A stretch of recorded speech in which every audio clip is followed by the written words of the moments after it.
Bonsoir à toutes et à tous. Eh bien écoutez, aujourd'hui j'avais l'envie de vous faire cette vidéo parce que depuis quelques années maintenant j'ai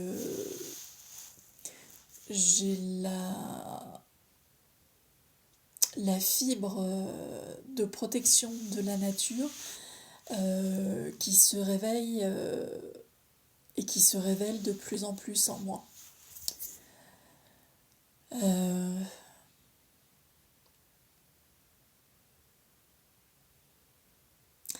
je me sens de plus en plus proche de la nature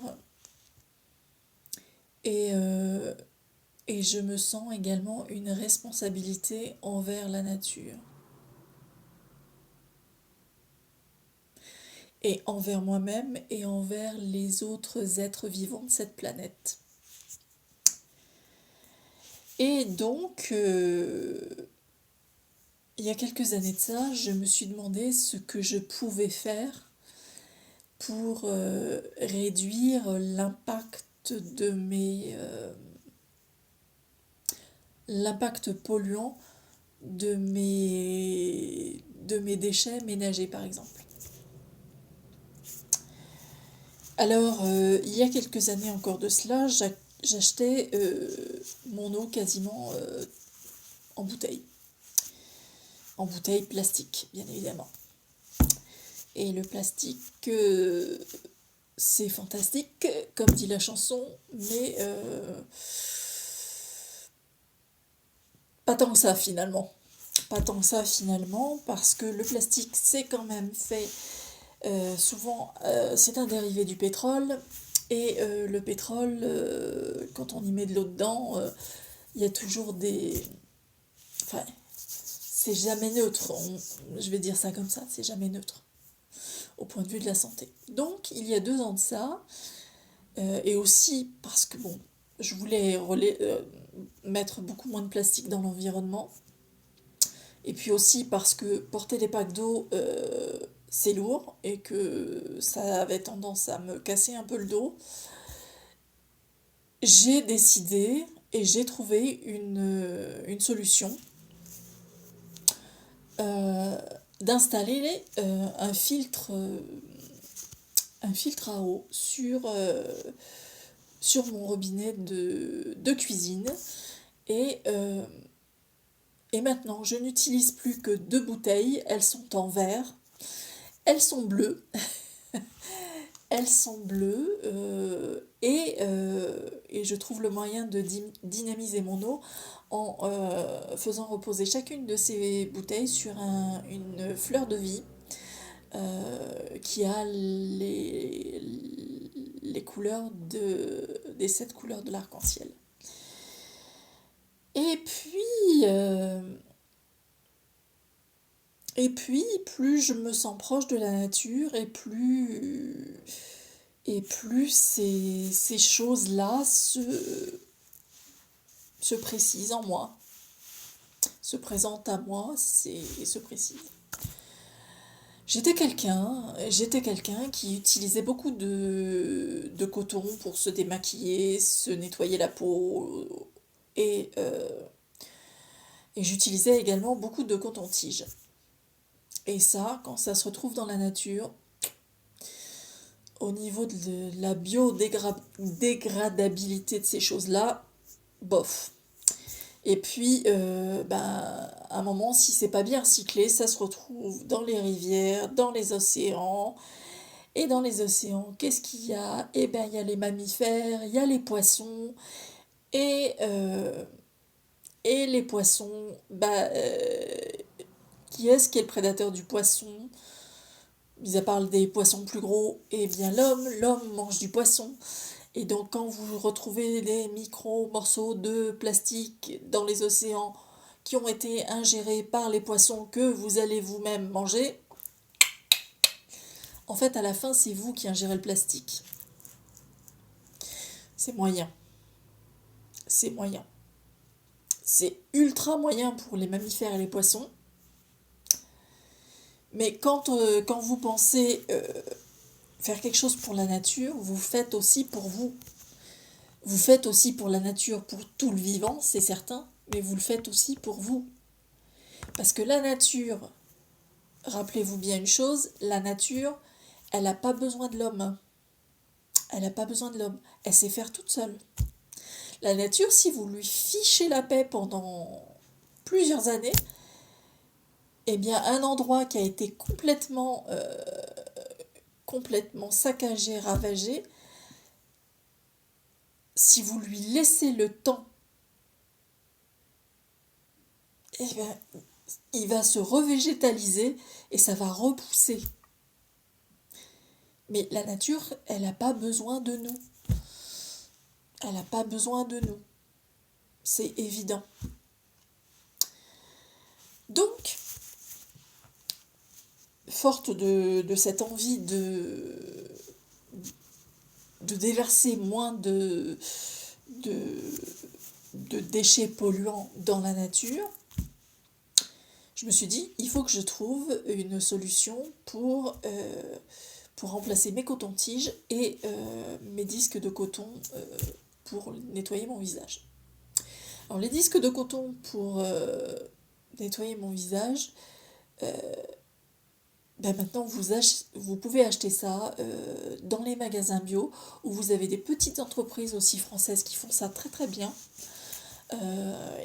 Ça permet d'encourager, en même temps vous encouragez l'emploi local, et qui ont des très très bons produits. Et l'avantage de ces produits-là, c'est que c'est lavable. Donc vous pouvez les réutiliser, les réutiliser et les réutiliser à l'envi. Et puis alors les cotons-tiges, là ça m'a pris un peu plus de temps. Mais à la fin, j'ai trouvé un produit. En fait, c'est une tige, comme la tige du coton-tige. Mais au bout de cette tige, vous avez deux petits embouts en silicone. Et là, c'est pareil. Une fois que vous avez nettoyé vos oreilles avec les cotons-tiges, enfin les cotons-tiges qui ne sont pas faits en coton, qui sont faits en silicone, eh bien, il vous suffit de le passer sous l'eau tiède, d'essuyer, et vous pouvez les réutiliser. Pareil, à l'envi. Alors, il existe pour nettoyer le conduit auditif, et il existe aussi pour nous les femmes qui nous maquillons. Quand on utilisait moi personnellement, j'utilisais des cotons-tiges pour corriger l'excès de rímel que j'aurais pu mettre sur mes cils.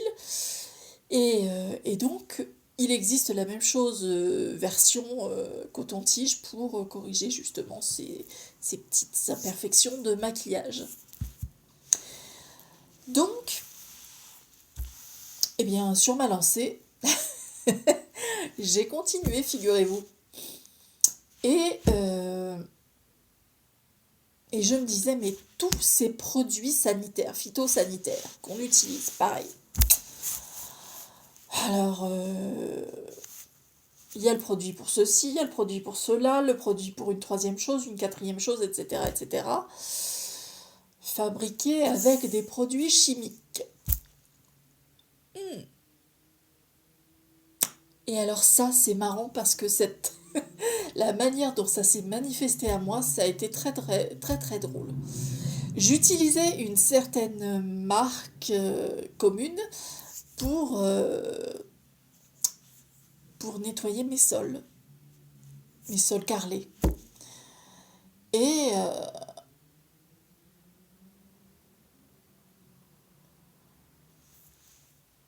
à un moment, j'ai repris ce produit pour nettoyer mes sols. Et j'en avais plein le nez. J'avais une odeur de produits industriels plein le nez. Et j'ai dit non, c'est pas possible. Je peux pas utiliser un truc, excusez-moi le terme, mais ça puait littéralement. Je dis c'est pas possible. Je peux plus utiliser ce truc. Il faut que je trouve une solution. Donc je me suis débarrassée des produits en question en les amenant là où ils pouvaient être recyclés. Et puis, j'ai trouvé la solution. La solution, c'est tout bonnement, pour laver mes sols carrelés, un peu d'eau, un petit peu de produit de savon pour les mains, savon liquide pour les mains. Très peu pour pas que ça mousse de trop. Et puis je mets quelques gouttes d'huile essentielle de tea tree et de Ravinsara à l'intérieur. Pas trop. Et je nettoie mes sols de cette façon-là. Pas plus. Et puis, toujours pour éviter le plus de produits chimiques et toujours dans cette dynamique de faire les choses, je me suis posé la question de ma lessive. Parce que je suis quelqu'un qui fait des allergies de contact et je ne peux pas utiliser n'importe quel type de lessive. D'ailleurs, la lessive chimique que j'utilisais à l'époque, il n'y a pas si longtemps que ça encore, il y a peut-être 3 mois, ça faisait, ça devait bien faire 45 ans que j'utilisais ça, aussi bien au travers de mes parents que moi ensuite. Mais là, je me suis dit, c'est bon, il y en a assez, je vais trouver une solution. Et effectivement, j'ai trouvé une solution. J'ai trouvé une petite entreprise, une micro-entreprise, une personne qui fabrique de la lessive à partir de savon de Marseille, de bicarbonate de soude, des produits très très basiques. Très très basiques. Et maintenant, j'utilise cette lessive-là. Il y a 3 ingrédients pour fabriquer cette lessive. Et c'est pas des trucs avec des parfums artificiels de tel truc, etc., etc. 3 ingrédients pour fabriquer cette lessive. Et je vous assure, ça lave aussi bien que les lessives traditionnelles. Pas de problème. Et moi, j'en suis ravie. Et pas d'allergie sur ma peau. Voilà. Donc, je me suis dit, je vais continuer dans cette lancée. Et je continue. Et l'expérience suivante, ça a été d'essayer de pouvoir remplacer le sopalin. Le papier absorbant. J'ai pas d'action chez eux, je vous jure. Et comme je suis quelqu'un qui m'intéresse beaucoup au mouvement des tiny house et des transformations de vannes pour un habitat permanent, je regarde beaucoup sur YouTube les vidéos de personnes qui ont fait ce choix. Et comme c'est un mouvement très, très actif dans les pays anglo-saxons, c'était une vidéo en anglais. Et je vois donc cette personne qui avait transformé son van aux États-Unis pour y vivre. Et elle avait trouvé la solution pour ne plus utiliser ce fameux papier absorbant dont on a tendance à prendre une feuille comme ça très rapidement, allez hop, dès qu'il y a quelque chose qui coule, on nettoie et hop. Et là, je vois qu'elle avait en fait quelque chose qui se présentait en fait sur un porte-rouleau, comme le papier absorbant en question, mais qui était fait en tissu. Et je me suis dit, si ça existe aux États-Unis, ça doit bien exister en France. Et j'achète parfois quelques articles sur un site qui s'appelle Etsy. Et je me suis dit, tiens, je vais aller dans l'onglet recherche sur le site et puis je vais voir s'il y a ce genre de choses.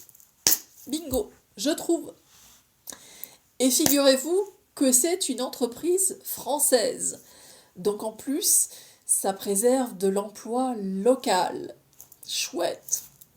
Alors je vais vous montrer ce à quoi ça ressemble. Alors vous pouvez tout à fait en faire un rouleau, hein, et puis le pendre sur un dérouleur du fameux papier absorbant en question. Et donc voilà, ça se présente de la façon suivante, comme une feuille de papier absorbant, sauf que c'est double couche. Il y a un côté avec du tissu éponge, et vous pouvez choisir la face pour recouvrir ce tissu éponge. Vous avez plusieurs possibilités. Et donc, ça c'est lavable. Vous pouvez le laver X et X fois. Et je crois que c'est une micro-entreprise de l'Ille-et-Vilaine qui fait ça. Donc, ben voilà. Alors, il est bien évident que ça s'achète à la feuille, que plus vous achetez de feuilles, plus le prix augmente, mais c'est logique, hein. Et donc, moi, j'ai acheté un certain nombre de feuilles en me disant, je vais essayer. Et franchement, j'en suis satisfaite. Alors, il y a plein d'entreprises, plein de petites entreprises en France qui font ce genre de produit. Alors, pas forcément sous cette forme-là, mais franchement, vraiment, c'est super bien. Donc ça répondait à un autre de mes besoins, d'utiliser moins de ce fameux, voire de plus du tout utiliser de ce fameux papier absorbant. Et puis, dernière chose en date, moi j'habite en ville, j'habite dans un tout petit appartement, et je mange des légumes, donc parfois j'épluche mes légumes. Bon, certains n'ont pas besoin d'être épluchés, mais d'autres ont besoin d'être épluchés, mes fruits, mes légumes. Et je me disais, mais j'en ai assez de voir partir ça à la poubelle normale, alors que c'est une richesse et que ça peut être tout à fait transformé en compost. Sauf que chez moi, donc c'est pas possible de faire du compost à la maison, c'est trop petit. Et je me disais, mais comment je vais bien pouvoir trouver quelque chose, une solution qui soit pas trop, qui nécessite pas trop de manipulation pour recycler mes déchets domestiques verts. Et quand vous faites une demande avec le cœur, eh bien, la solution finit toujours par vous trouver. Et parfois de manière très étonnante, très rigolote. Et donc là, je fais partie d'un réseau internet de quartier. Et là, je vois une publication, il y a une dizaine de jours, comme quoi ils donnaient du compost. Et là, ça fait bing, ils donnent du compost. Donc, s'ils donnent du compost, c'est qu'ils doivent pouvoir recycler les déchets domestiques verts. Donc, je leur envoie un petit message et puis je m'informe et effectivement, ils me disent oui, effectivement, on prend les déchets verts pour en faire du compost. C'était pas très loin de chez moi. Au niveau de la manutention, de la manipulation des choses à faire, c'est tout simple. Et la seule contribution qu'ils demandent, c'est une journée ou deux par an de présence pour accueillir les personnes qui viennent déposer leurs déchets, pour expliquer aux nouveaux ce qui se passe, pour surveiller que ce soit bien les bons déchets qui arrivent et pas des déchets qui ne devraient pas aller au compost. Eh bien écoutez, moi ça me convient parfaitement. En plus, j'y ai rencontré des gens qui ont qui sont dans la même dynamique que moi, euh, qui avaient besoin d'une solution euh, pour, ben oui, pour traiter ces déchets, mais pour les revaloriser surtout. Donc, ça recrée du lien. Ça recrée du lien et franchement, eh bien, je suis tout à fait satisfaite des solutions. Alors, il y a des gens qui diront, ah oui, mais c'est compliqué, ah oui, mais c'est difficile. Je peux vous dire avec l'expérience qu'à partir du moment où je commence à me dire c'est compliqué, c'est difficile, vous êtes sûr et je vous le signe sans problème que ça va être compliqué et difficile. Je suis passée par là, j'en ai fait l'expérience. À partir du moment où je me mets en tête c'est compliqué, c'est difficile, ah bah là, c'est le meilleur moyen pour tout arrêter, plus rien faire.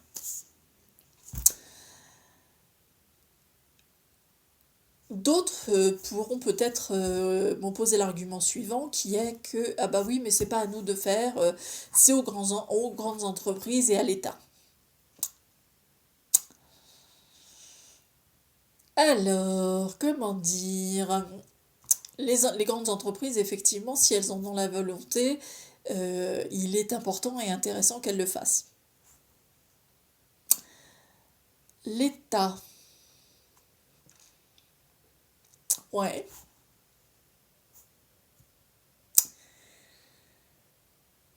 Avec les X COP, COP ceci, COP cela, pour le climat, pour le ceci, pour le cela, il y a sans doute des rendus positifs, mais je pense qu'il faut bien les chercher quand même. Et je me dis que... Enfin, c'est pas je me dis, c'est je